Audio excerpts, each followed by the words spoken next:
네, 우리 성경 봉독합니다. 오늘 말씀은 마태복음 8장입니다. 마태복음 8장 1절부터 우리 4절까지 말씀 함께 합독하시겠습니다.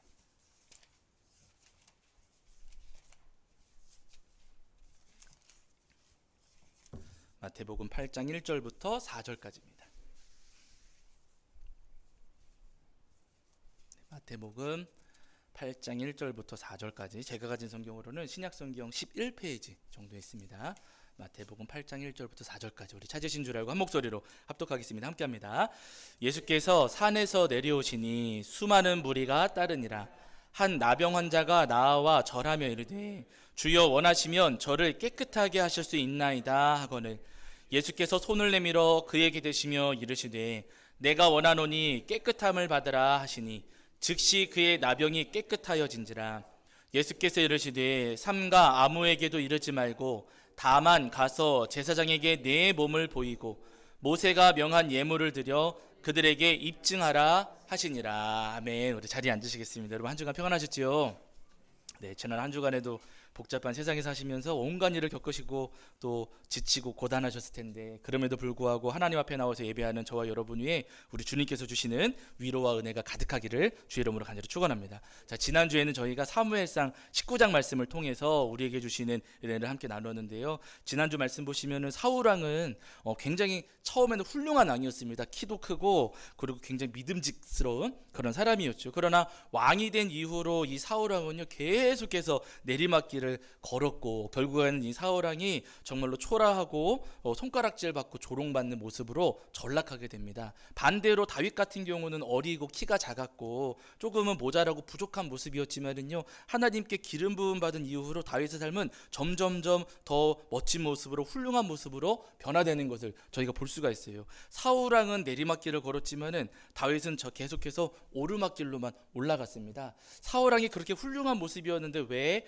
이렇게 조롱받는 모습으로 전락해 버렸는가? 다른 이유가 아니고 여러분 사울의 삶 속에는 기도가 없었습니다. 성경 말씀 보시면은요 사울이 기도했더라 사울의 기도하면서 기록되어 있는 시편이나 기도문이 저희가 찾아보기가 굉장히 어렵거든요. 반면에 여러분 다윗은요 언제나 기도하는 사람이었어요. 그래가지고 시편 말씀 보시면 거의 굉장히 많은 분량이 다윗의 고백으로 담겨 있거든요. 사울은 기도하지 않았다면 다윗은 기도하는 사람이었으니 이 기도가 두 사람의 삶을 완전히 갈라놓고 나누어 놓았다는 거예요. 여러분 우리도 마찬가지입니다. 이 땅을 살아가는 동안 우리의 삶 속에도 여러분 온갖 일들이 찾아오고 정말 우리가 견디기 힘든 일들도 많이 찾아오겠지만은 그때마다 우리가 기도한다면은요 내리막길로 가다가도 다시 위 오르막길로 돌아설 수가 있거든요. 그러나 여러분 우리가 기도하지 않는다면은요 꼭 그 브레이크가 고장난 자동차처럼 내리막길로 계속해서 치달을 수밖에 없습니다. 바라긴 우리 성도님들이 때때로 우리 삶 가운데 우리가 원치 않는 일들이 일어나고 때때로 우리가 실수하고 잘못한다 할지라도 그럼에도 불구하고 주 앞에 기도하시면서 다시 오르막길로 돌아서시고 올라서시는 저와 여러분이 되기를 주의 이름으로 간절히 축원합니다. 자, 이제 오늘부터는 저희가 마태복음 말씀을 나누려고 합니다. 마태복음 전체 나누지는 않고 이제 8장과 9장 말씀을 나누려고 하는데요. 잘 아시는 것처럼 여러분 마태복음 5, 6, 7장 말씀은 저희가 산상수훈이라는 별명을 붙여서 말씀을 읽고 있어요. 예수님께서 5, 6, 7장의 말씀은 산 위에서 들려주신 예수님의 말씀입니다. 근데 그 산 위에서 말씀을 전하시고 그 말씀 마치신 예수님께서는요 산 위에 그대로 머물러 계시지는 않으셨어요. 오늘 우리가 읽은 마태복음 8장 1절 말씀 그 전반절 말씀을 보시면은요 8장 1절 전반절에 예수께서 산에서 내려오시니 이렇게 말씀하고 있거든요. 산 위에서 말씀하신 예수님께서는요 말씀을 마치신 다음에 산 아래로 내려오셨습니다. 여러분 산 위하고 산 아래는 여러 가지로 많이 다르거든요. 산 위에서는 공기도 좋고 풍경도 좋고 조용하고 평안합니다. 그러나 여러분 산 아래로 내려오면은요 산 아래는 먼지가 날리고 시끄럽기도 하고 때로는 싸움이 나기도 하고요 굉장히 복잡하지요. 그러나 여러분 예수님께서는 바로 그 세상으로 복잡하고 시끄럽고 먼지 날리는 그 세상으로 예수님께서는 내려오셨다는 거예요. 산 위에 그 공기 좋은 곳에 풍경 좋은 곳에 계시는 것도 좋았겠지만 예수님께서는 먼지 날리고 복잡한 세상 속에서 병들어 살아가는 우리들을 고치시려고 병든 이 세상을 고치시려고 예수님께서는 친히 산 아래로 이 땅으로 내려오셨다라고 오늘 본문의 말씀이 시작하고 있습니다. 여러분 우리 모든 삶이 사실은 다 마찬가지거든요. 우리 삶도 꽤나 여러분 시끄럽잖아요. 않아요. 그렇죠. 평안하게 삶을 살아가면서도 우리 속을 시끄럽게 하는 일들이 분명히 생겨나고 우리 마음을 혼잡하게 하는 일들도 분명히 생깁니다. 조용할 날이 하루도 없고요. 우리 삶도 굉장히 복잡합니다. 그런 삶을 그렇기 때문에 여러 가지 일들로 우리가 근심도 많고 걱정도 많고 그런 일들로 우리가 다투기도 하고 고민하기도 하고 여러 가지 일들이 우리 삶에 찾아오기는 하지만은요. 그러나 중요한 것은 뭐냐면은 우리 주님께서 그런 우리의 삶을 절대로 외면하지 않으신다는 거예요. 너는 왜 그렇게 복잡하게 살아가냐? 왜 그렇게 먼지 나는 삶을 살아가느냐? 우리를 탓하시는 주님이 아니시라 먼지 나는 그 세상 속에 살아가는 우리를 긍휼히 여기시고 우리에게 찾아와 주시는 주님이시라는 겁니다. 바라는 여러분, 오늘 나를 고치시고 회복시키시려고 찾아오시는 우리 주님을 기대하시면서 우리 주님께 모든 마음을 열고 예배하시는 저와 여러분이 되기를 주의 이름으로 간절히 축원합니다. 자, 그렇게 여러분 예수님께서 내려오셨을 때 특별히 오늘 본문 말씀을 보시면은요, 한 나병 환자가 예수님을 찾아왔다라고 말씀하고 있어요. 나병은 우리 성도님들이 잘 아시는 것처럼 문둥병, 요즘은 또 한센병 이렇게도 부르지 않습니까? 문둥병이나 한센병을 이제 성경에서는 보통 나병 이렇게 부르고 있는데요. 성경에서 말씀하고 계시는 이 나병이 꼭 우리가 알고 있는 문둥병하고 꼭 똑같지는 않을 수도 있습니다. 그러나 다만 여러분 그 시절 신약 시대나 구약 시대나 마찬가지로 무언가 피부에 질병이 생겼을 때 그 피부에 생긴 질병과 질환을 제대로 치료하기는 어려운 시절이었어요. 지금처럼 약이 많은 것도 아니었고 물이 지금처럼 깨끗한 것도 아니었거든요. 그러다 보니까 어떤 질병이 생겼을 때 그 질병을 지금처럼 쉽게 치료하기는 어려웠고요. 지금 우리 시각으로 볼 때는 별거 아닌 병일 수도 있지만 그러나 그 시절에는 그 병이 깊어지고 그 병이 커져가지고 결국에는 생명을 잃는 경우들도 있었습니다. 그래가지고 여러분 어떤 질병이라 할지라도 신약 시대나 구약 시대에는 굉장히 무서운 질병이었거든요. 특별히 여러분 오늘 본문에 나오고 있는 나병 같은 경우는 유대인들 입장에서는 하나님께서 내리신 징벌이다라는 생각들이 있었어요. 나병은 하나님께서 내리신 벌이다라고들 생각을 했습니다. 특별히 이제 어떤 죄에 대한 벌이냐면은요, 입술로 죄를 지었을 때, 험담하거나 비방했을 때 하나님께서 내리시는 징벌이 나병이다 이렇게들 생각을 했어요. 대표적으로 미리암이 있잖아요. 모세가 구스 여인하고 결혼했을 때 미리암이 모세를 비방하지 않았습니까? 그러니까 여러분 하나님께서 미리암한테 나병 나게 하셔가지고 미리암을 진영 밖으로 내쫓게끔 만드셨거든요. 그런 역사들이 있었기 때문에 입술로 죄를 지으면 하나님께서 나병을 발생하게 하신다. 나병이 하나님께서 내리시는 벌이다. 이런 생각들이 있었습니다. 그 생각이 신약 시대까지 이어졌거든요. 그래가지고 여러분 나병 환자들은요 하나님께 벌 받은 사람들이다라고 이제 여겨졌었고, 그래서 이 나병 환자들은 율법에 따라서 마을 성 바깥으로 내쫓는 일들이 있었습니다. 근데 그렇게 성 바깥에 내쫓겨져서 살았던 나병 환자가 하나님께 벌 받았다고 여겨졌던 그 나병 환자가 예수님에 대한 소식을 들은 거예요. 예수님께서 산 위에서 말씀 전하시고 산 아래로 내려오셨다, 이 근처 어디쯤에 계시다라는 소식을 나병 환자가 들었습니다. 그러고서는 이 소식을 들은 나병 환자가 오늘 본문에 어떻게 하는가? 자, 우리 8장 2절을 한번 보실게요. 자, 8장 2절입니다. 마태복음 8장 2절. 자, 함께 읽겠습니다. 함께합니다. 시작. 한 나병 환자가 나와 절하며 이르되 주여 원하시면 저를 깨끗하게 하실 수 있나이다 하거늘. 아멘. 이렇게 말씀을 하고 있습니다. 한 나병 환자가 여러분 예수님께 어떻게 했어요?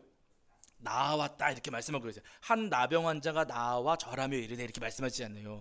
나병 환자가 예수님께 나와왔습니다. 평범한 구절이고 뭐 별거 아닌 구절일 수 있겠지만 가만히 생각해 보면 여러분 지금 이 장면은 굉장히 놀라운 장면이거든요. 보통 사람이 아니라 여러분 나병 환자입니다. 천벌을 받았다고 여겨지는 사람이고요. 율법에 의하면은 여러분 이 나병 환자는 제사장한테 가가지고 진단을 받거든요. 그때 당시에는 뭐 지금처럼 의료시설이 이렇게 갖춰지지 않았을 테니까 제사장한테 가가지고 이게 나병인지 아닌지를 판단을 받는 거예요. 그 제사장이 이 사람은 나병 환자다 아니다라고 이제 진단을 내리게 되는데요. 그 이야기는 뭐냐면은 나병 환자라면은 제사장이 이 사람은 하나님께서 벌 내리신 사람입니다. 이 사람은 하나님의 벌 받은 사람입니다. 라고 확정을 짓는 거예요. 다시 이야기하면은 나병에 걸린 사람은 뭐냐면은요, 죄인이라고 완벽하게 낙인이 찍힌 사람입니다. 죄인이라고 낙인 찍힌 사람이라면 그 마음속에 여러분 죄책감이 있을까요, 없을까요?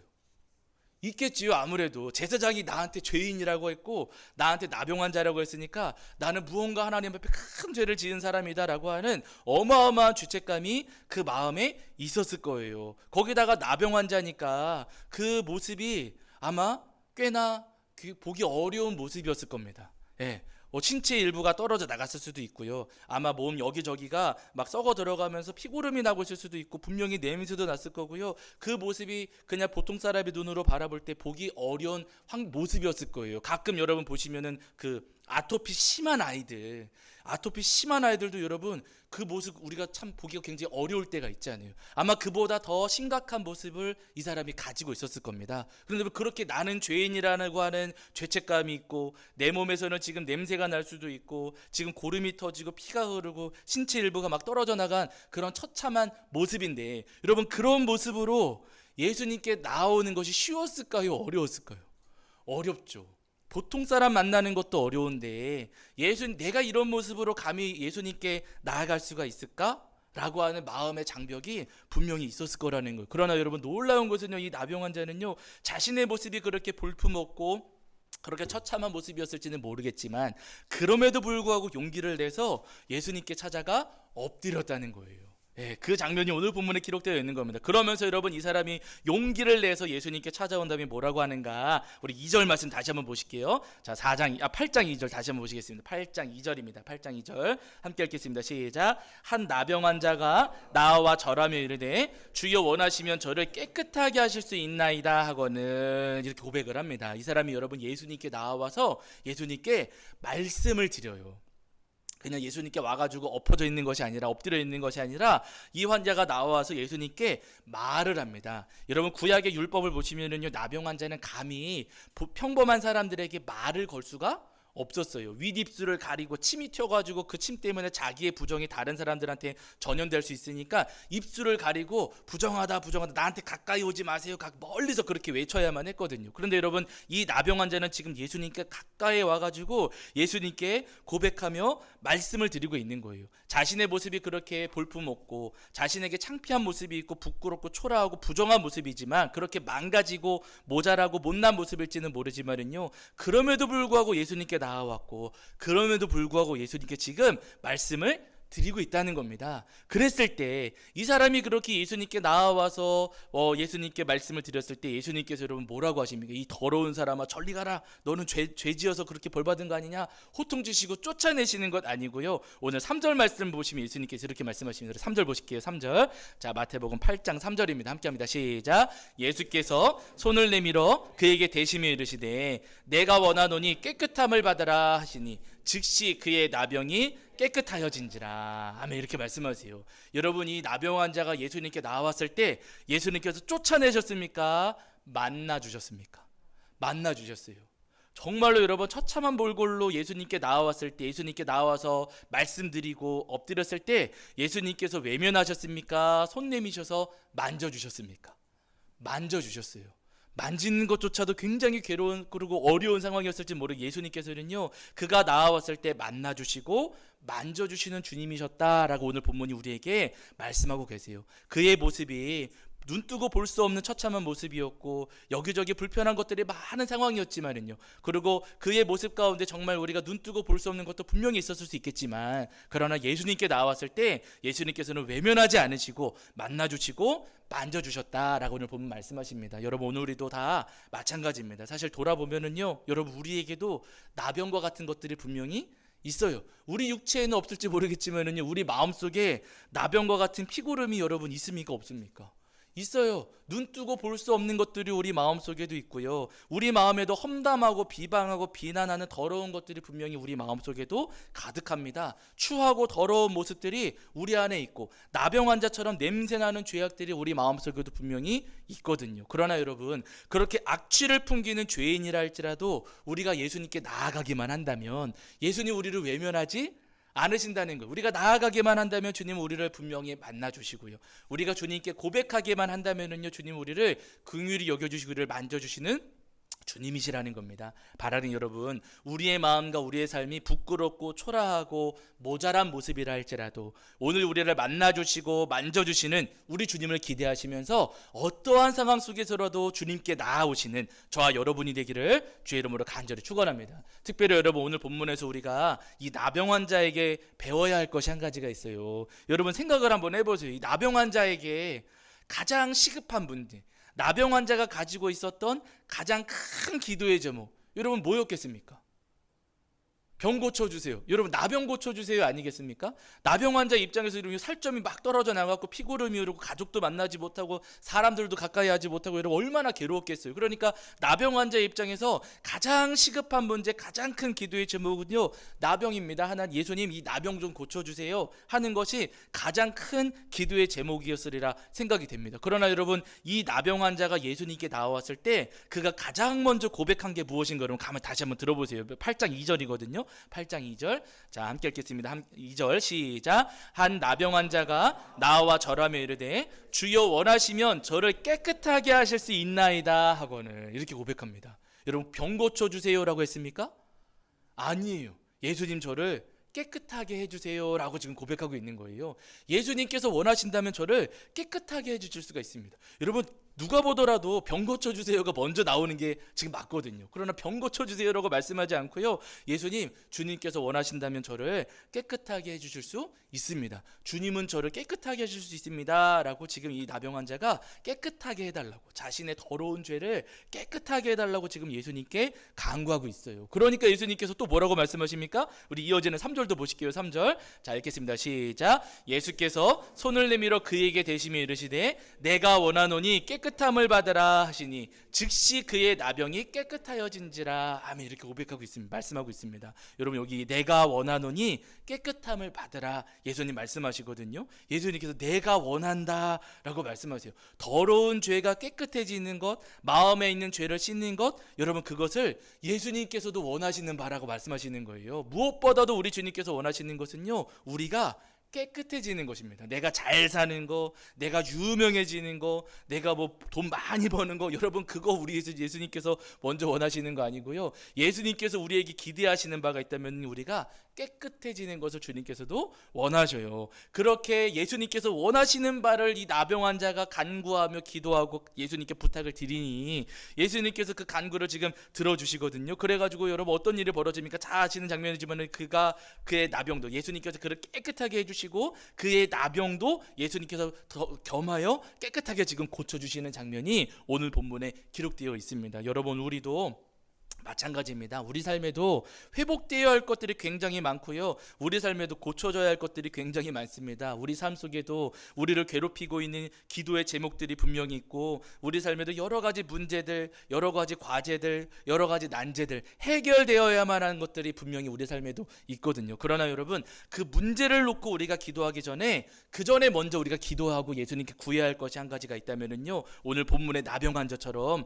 우리가 깨끗하기를 바라는 마음으로 주님 앞에 기도할 줄 알아야 된다고 알아야 된다는 사실입니다. 삶의 문제가 해결되기 전에 먼저 우리의 마음이 깨끗해져야만 합니다. 우리 삶에는 여러 가지 과제들이 풀어지기 전에 먼저 여러분 우리 자신이 깨끗해져야 한다는 거예요. 여러분 생각을 해보세요. 아무리 좋은 옷을 입은들, 저한테 아무리 좋은 옷을 주신들, 뭐 무슨 명품 옷 수백만 원, 수천만 원짜리 옷을 주신들, 제가 샤워하지 않고 입으면 소용이 있어요, 없어요? 예? 아, 그래도 소용이 있나요? 소용 없잖아요, 여러분. 아무리 좋은 것을 주신들 제가 그거 뭐 천만 원짜리 샤워 안 하고 머리 안 감고 뭐 양치질 안 하고, 예? 면도 안 하고, 그러서 천만 원짜리 옷을 입고 제가 뭐 이렇게 데이트를 나간들 좋아하겠어요, 안 좋아하겠어요? 아, 좋아하려나? 여러분, 소용없는 거잖아요, 여러분. 소용없는 거 아니겠습니까? 깨끗해져야 그 다음 것도 의미가 있는 것이지, 깨끗해지지 않고서는요 아무짝에도 쓸모가 없다는 겁니다. 그렇게 주님께서도 우리에게 바라시는 것은요, 우리가 먼저 깨끗해지기를 원하셔요. 우리가 부유해지고 유명해지고 우리가 뭐 아주 그 세상에서 명예를 얻고 하는 것, 그것이 아니라 우리가 먼저 깨끗해지기를 주님께서 원하십니다. 바라기는 우리가 깨끗해지기를 원하시는 주님의 마음을 우리 성도님들이 기억하시면서 무엇보다도 우리 마음에 있는 모든 더러운 죄를 주님께 쏟아놓고 깨끗해지기를 간구하시는 저와 여러분이 되기를 주의 이름으로 간절히 축원합니다. 우리 성도님들이 나아만 장군 기억하시잖아요. 이 나아만 장군은 아람의 군대 장관이었습니다. 아주 훌륭한 장수였고 많은 공을 세운 사람이었어요. 아람에서는 없어서는 안 되는 소중한 사람이었습니다. 근데 하필이면 이 나아만 장군이 나병에 걸렸습니다. 이 병을 고치기 위해서 온갖 일들을 다 하고 온갖 뭐 좋다고 하는 약은 다 먹어보고 모든 것들을 다 해봤지만 이 나병을 고치지는 못했어요. 근데 그러던 어느 날 나아만의 집에서 종살이를 하고 있던 이스라엘 여종이 이야기를 합니다. 저 북이스라엘 사마리아 땅에 가면은 엘리사라고 하는 선지자가 있습니다. 그 사람을 만나시면은 병을 고칠 수도 있습니다. 한번 가보시지요. 여러 가지 해봤는데 안 됐으니까 이제는 한번 그 사람 한번 만나보시, 그 선지자 한번 만나보시지요라고 이야기를 하죠. 그 말을 듣고서 나아만이 엘리사를 만나러 이제 사마리아로 찾아오게 됩니다. 그러나 아시는 것처럼 엘리사가 나아만을 만나주진 않았어요. 그냥 사람을 보내서 말만 전하게 되는데 뭐라고 이야기하냐면 여러분 들어보세요. 이거 찾아보실게요. 열왕기하입니다. 열왕기하 5장입니다. 열왕기하 5장. 구약성경 568페이지 정도의 열왕기하 5장 10절입니다.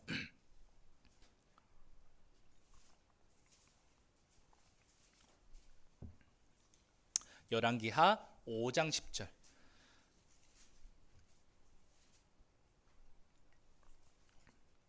구약성경 568페이지 정도의 열왕기하 5장 10절입니다. 5장 10절. 자, 5장 10절 우리 찾으신 줄 알고 함께 읽겠습니다. 함께 합니다. 시작. 엘리사가 사자를 그에게 보내 이르되 너는 가서 요단강에 몸을 7번 씻으라. 내 살이 회복되어 깨끗하리라 하는지라. 이렇게 이야기합니다. 엘리사가 사람을 보내서 나아만 장군에게 이야기하는 거. 요단강에 가서 7번 뭐 하라고요? 씻으라. 그러면 내 살이 회복되어 깨끗하리라. 이렇게 지금 엘리사가 말씀을 전했습니다. 가서 씻으라는 거예요. 먼저 씻기만 한다면 그러면 깨끗해질 것이다 라고 합니다. 그런데 여러분 사실 나아만은 그 전에도 목욕을 하긴 했었거든요. 아람 나라에서도 목욕을 하긴 했었는데 도대체 뭐 여기 와서 목욕한들 무슨 의미가 있겠느냐 싶었던 거예요. 그래서 아니 그 정도는 우리 동네 가서도 할 수 있다고 그냥 무시하고 돌아가려고 했죠. 근데 이제 종들이 붙잡아요. 아니 여기까지 왔는데 왜 그냥 가십니까? 어차피 여기까지 왔으니까 그냥 한번 해보시지요 하면서 종들이 붙잡는 바람에 이 나아만이 이제 엘리사가 전한 말씀대로 요단강에 가가지고 7번 몸을 씻게 됩니다. 그러자 여러분 어떻게 되는가 잘 아시는 말씀이지만 그래도 보실게요. 자, 5장 14절입니다. 5장 14절. 열왕기하 5장 14절 읽겠습니다. 시작. 나아만이 이에 내려가서 하나님의 사람의 말대로 요단강에 7번 몸을 잠그니 그의 살이 어린아이의 살같이 회복되어 깨끗하게 되었더라. 아멘. 이렇게 말씀하세요. 요단강에 가서 7번 씻었더니 나병이 고쳐지고 회복되어서 깨끗하게 되었다라고 말씀하고 계세요. 여러분 깨끗하게 씻으니까 회복되었다고 하시는 겁니다. 여러분 깨끗하게 하면은요 나아지는 거예요. 깨끗하게 하면 온전해집니다. 우리 마음에 있는 죄를 깨끗하게 씻어내면은요 주님께서 우리 몸을 고쳐주기도 하시고 우리 속에 있는 죄를 깨끗하게 버리기만 하면은요 주님께서 우리 삶을 회복시켜 주시기도 하시고 우리 속에 있는 죄를 우리가 깨끗하게 없애면 주님께서 우리 가정과 교회를 온전하게 해주신다. 분명히 성경에서 우리에게 말씀하고 약속하고 계세요. 제가 여러 번 말씀드렸던 남유다의 왕 가운데 아사왕이 있잖아요. 여러분 아사가 남유다의 왕이 되었을 때 남유다의 처지가 굉장히 어렵고 힘들었거든요. 북이스라엘에 비해서 굉장히 열악하고 힘이 약했습니다. 어려운 시기에 아사가 남유다를 맡아서 왕이 된 거예요. 아마 여러분 그렇게 왕이 되면은 이제 나라를 강하게 만들어야 되니까 여러 가지 정책을 펴올 수 있지 않겠습니까? 우리가 약하니까 뭐 국방을 강화하던가 경제 발전을 무슨 정책을 펼친다던가 아니면 외교에 힘을 쓴다던가 하면서 남유다를 부강하게 할 만한 정책들을 펼칠 텐데 이 아사가 가장 먼저 했던 것은 국방력이나 경제 발전이나 외교나 이런 것들이 아니라 아사 왕은요 종교 개혁을 가장 먼저 했습니다. 종교 개혁이 다른 게 아니라 여러분 남유다 땅에 있었던 우상을 청소하는 것, 남유다에 뿌리 내리고 있었던 우상을 없애는 것을 가장 먼저 했어요. 어느 정도로 열심히 했냐면은 이 아사가 그 할머니가 있었거든요. 할머니가 우상 숭배를 열심히 해가지고 아세라 목상을 자기 손으로 조각할 정도였어요. 근데 그 사실을 이 아사가 알고서는 할머니가 만든 그 아세라 목상을 압수해가지고 가루로 만든 다음에 불태워서 없애버렸습니다. 할머니가 만든. 여러분, 할머니가 손수 만든 거 없앨 수 있어요, 없어요? 손자가 와가지고 우리 성도님들 거 어느 날 할머니가 갖다 버리세요. 어떻게 하시겠어요? 버리라고 하실 건가? 저희 어머니는 못 버리게 하시는 것 같은데, 여러분 그거 귀한 건데 왜 버리냐 여러분 하지 않겠습니까? 근데 여러분, 이 아사가 할머니가 만든 그 우상을 불태워버리고 심지어는요 할머니를 폐위시켰어요. 거기까지 했습니다. 얼마나 우상 숭배를 없애려고 노력을 했는지 우리가 알 수 있는 대목이거든요. 그렇게 여러분 아사 왕이 열심히 우상 숭배를 없애기 위해서 노력하고 남녀들을 깨끗하게 하려고 노력을 하니까, 그러니까 여러분 그 이후에 이 하나님께서 그 모습을 선하게 보시고 하나님께서 남유다를 회복시켜 주시는 거예요. 남유다에서 우상이 없어지고 남유다는 하나님께로 돌아서서 하나님께만 예배한다는 소문이 자꾸만 퍼지게 되니까요. 그 소문을 듣고서는 남유다를 떠났던 사람들이 남유다 땅으로 다시 돌아오는 거예요. 남유다 인구가 늘어나니까 남유다의 세금도 늘어날 것이고, 세금이 늘어날 뿐만 아니라 사람이 늘어나니까 국방력도 강화되고 하면서 남유다의 깨끗하게 그 우상을 깨끗하게 청소하면서 사람은 늘고 나라는 점점 더 부강해지게 되었습니다. 깨끗해지니까 나라가 안정이 되고, 깨끗해지니까 나라가 부강해지고, 깨끗해지니까 나라가 평안해지더라는 거예요. 여러분, 우리 모든 삶이 다 마찬가지입니다. 내 마음의 죄를 깨끗하게 씻어내면은요 주님께서는 분명히 우리를 괴롭히는 병과 문제를 해결해 주십니다. 내 마음에 있는 죄를 깨끗하게 내버리면 주님께서 우리 가정을 평안하게 해주시고요, 내 속에 있는 죄와 허물들을 내가 먼저 깨끗하게 내버리면은요 주님께서 우리 교회를 채워주시고 세워주시고 든든하게 하시리라 믿습니다. 바라기는 우리 삶을 고쳐주시고 가정은 평안하게 하시고 교회를 든든하게 하실 우리 주님의 은혜를 소망하시면서 먼저 우리 속에 있는 죄를 깨끗하게 주님의 십자가 앞에 내려놓으시는 저와 여러분이 되기를 주의 이름으로 간절히 축원합니다. 자, 우리 찬송가 185장 찬송하시면서 준비하신 예물 봉헌하겠습니다. 찬송가 185장입니다.